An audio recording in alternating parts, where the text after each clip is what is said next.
That's why we say don't worry about calling us Zeb and Zarna. That is not our names. You have no name. And yes, we dwell within all who speak our truth. What is our truth? Does that separate us from others? No, it unites. That is how someone can come from a religious background and hear the truth and say there's something here. Even within their own dogma, it's based on the same fire.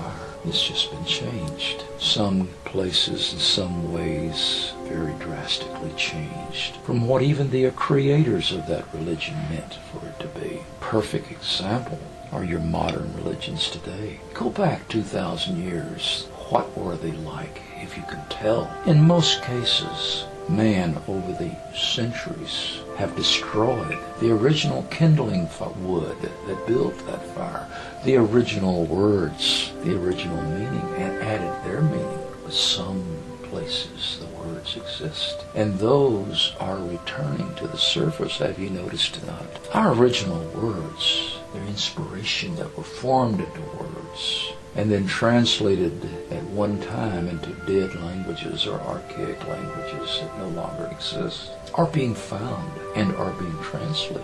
Some are being captured and controlled.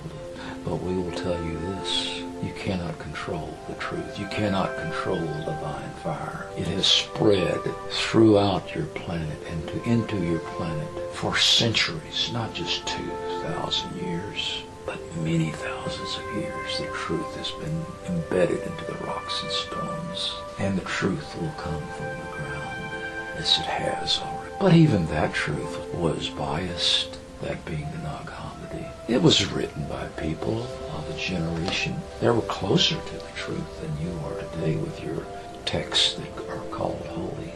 But even those were at fault because of the mixture of the two worlds like this. The two polar opposites, those that would have you sacrifice and deny yourself, or worse, have you sacrifice other lives to appease their concept of God. It had already begun many thousands of years before.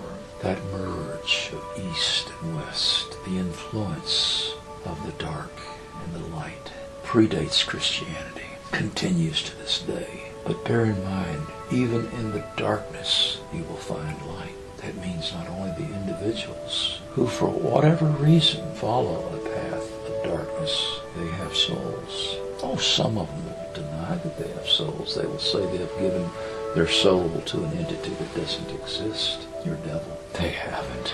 That's ours. They cannot give away what they do not have that is out theirs. You see, your soul is not yours. It's ours. We created it. You used it. We created it for a purpose, to experience life. You choose how you want to put that soul, or a fragment of the soul, or an extension of that soul, which is energy, and it can be multiply divided. And you do it so in your own lives. So many things that you call soul fragments, which really aren't fragments. They're complete entities, all their own. Just like the two of you, Caryl and Mel, have your own souls.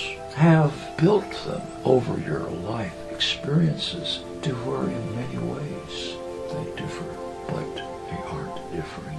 Now, so start your first class with what is God. Put God into the proper perspective.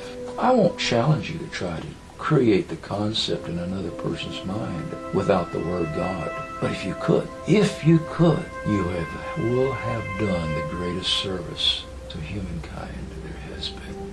We would be for the first to tell you, kill God. Kill God, because God is a word that has been manipulated and changed. But you will never kill the essence of fire that is within that concept. Oh, you can distort it like a lot of religions have. I am an angry God. Sacrifice your children to me. No. Neither did we ever command one people to go out and kill another, or for that matter, sacrifice an animal. They have souls too. They are part of the overall Godhead. Now, that is not meant to say that you incarnate. One time as a dog, and the next time as a cat, and the next time as a human. But believe that they have life. You can see it. Pesky little souls in their own right, but they have love in most cases. Are they any different than mankind? So for those who have their pets, the souls of those animals, as you call them, those souls do depart those bodies, and they aren't wasted. So comfort your people who are pet-oriented when their pet soul pass, and tell them that has gone to a better place, because they have. You will recognize those souls when you get home. You will recognize the souls of pure water, life-giving water. Do you see the connection? You will see the life-giving fire, the life-giving air, the life-giving earth. You will see the souls of trees and lakes and rivers, and they will be formed into their natural order. We've never talked to you about what the our side looks like, because it would create an image very much like some of your religions have, but you will not be alienated when you come home. You will see the soul energy of all things: earth, fire, wind, and water, buildings, lakes, mountains, trees. But there'll be young mountains like where you live. There will be all the elements except storms. Even I don't understand that. To see a storm and admire its beauty and its ferocity, I must come to your plane. And it is so beautiful because it releases energy. It's something that is created by your element, your combination of elements in your quadrant. It's not even common throughout the universe. Some have places that are very so close to ours. Everything is perfect. The sun always shines. The rivers and the lakes are always, they never are polluted.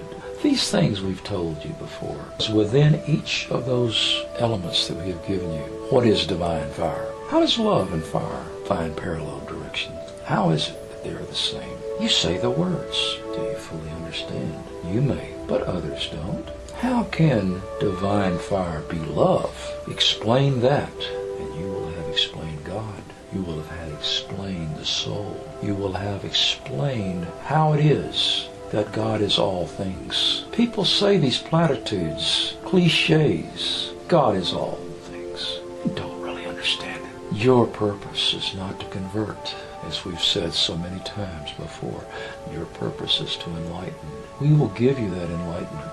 We will give you the waters that bring life. Now, whether that person that hears those words from your mouths drinks of those waters and is refreshed is something that is out of your control.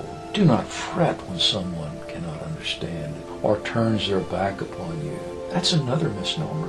You cannot offend our message. You can differ, but have we not given you that choice? Have we not said, take what you can and leave the rest, knowing full well that what you leave is our word? Now, by leaving it means to disagree, to argue with it. Fine. Do not destroy the dream.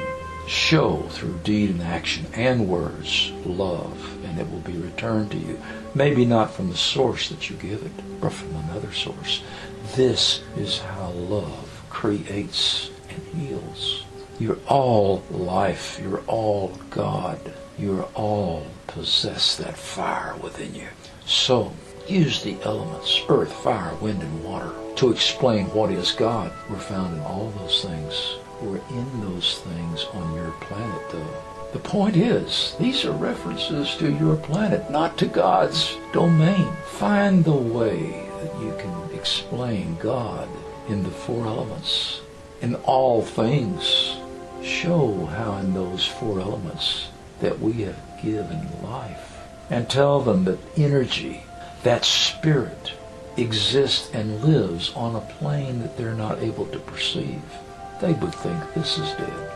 No, this is not dead. With the proper mind set, you can look into this with your physical eyes and see the furnace of fire that burns in its center.